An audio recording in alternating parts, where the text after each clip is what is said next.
Hello everyone, this is Dashcam Owners Australia. Today I'm going to be showing you the basics of installing a camera in your car.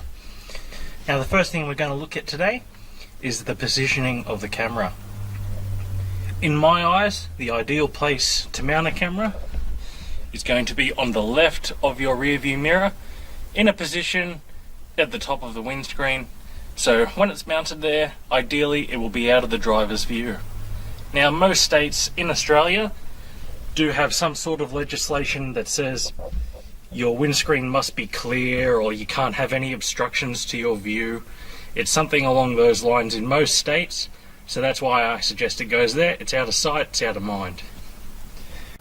First thing you need to consider about mounting your camera is where it's going to be and what it's going to see on a rainy day. Now if you mount your camera in a position where it's not in the view of the wipers, when it rains, all you're going to see is a bunch of water droplets on your window. So the easiest way to test this, just give the wipers a quick squirt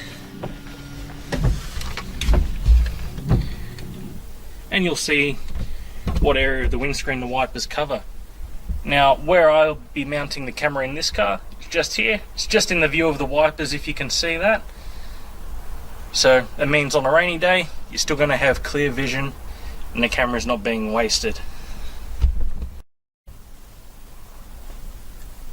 Now the second thing you need to consider is the angle of the camera. I see a lot of videos where we've got cameras that are capturing about 70% sky.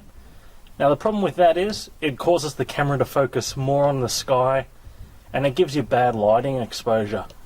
My ideal suggestion here is when you mount your camera, it can take a bit of back and forth if your camera doesn't have a screen, but ideally you want to be able to see the very start of your bonnet on film.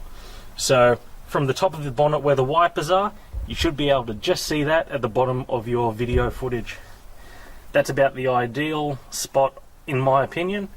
You're going to get a good side to side wide angle there, and it's going to focus more on the road and the cars in front of you rather than the sky, so you'll get better footage out of it.